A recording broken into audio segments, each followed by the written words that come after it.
За байнгын орооны эрхэмшүүдээ Монгол Улсын засгийн газраас 2026 оны 5 сарын 1-ний өдөр Монгол Улсын хурлд Монгол Улсын нэгдсэн төсвийн 27 оны төсвийн хүрээний мэдэгдэл 28-аас 29 оны төсвийн төсөөллийн тухай хуулийн төсөлтэй хамт нэмэгдсэн үрдэхийн албан татварын тухай хуульд өөрчлөлт оруулах тухай хуулийн төслийг өргөн мэдүүлсэн.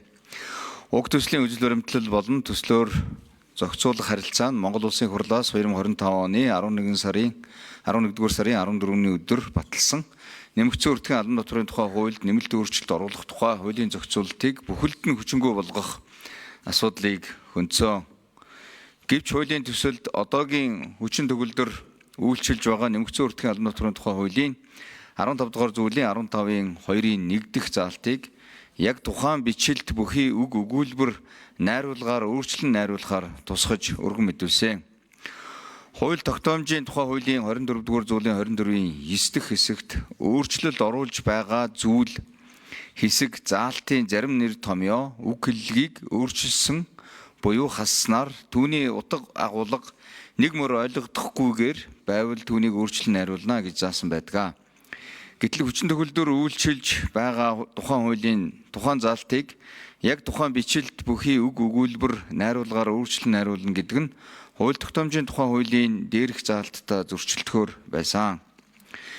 Нэгдсэн хуралдаанаас хуулийн төслийг үжил баримтлалын хүрээнд хэлэлцэхийг дэмжсэн тул хуулийн төслийг үжил баримтлалын хүрээнд хуулийн зөв техниктэй болгож хэлэлцэх шаардлага үүссэн.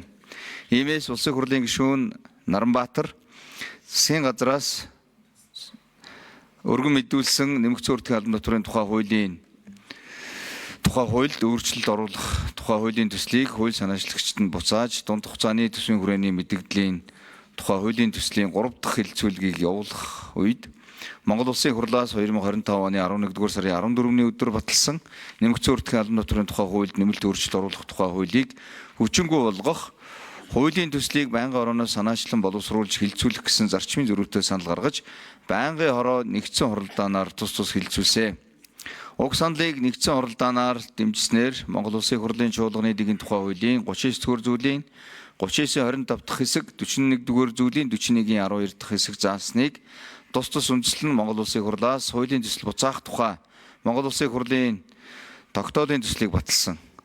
Уг саналтай уялдуулан Монгол Улсын хурлаас 2025 оны 11-р сарын 14-ний өдөр баталсан нэмэгдсэн үрдэхийн албан татварын тухай хуульд нэмэлт өөрчлөлт оруулах тухай хуулийг хүчингү болсон тооцох тухай хуулийн төслийг санаачлан боловсрууллаа.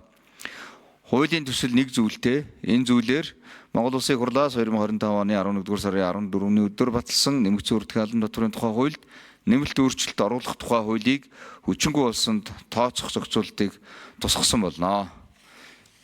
Дэмжиж өгөхийг хүсье гэж үү. За баярлалаа.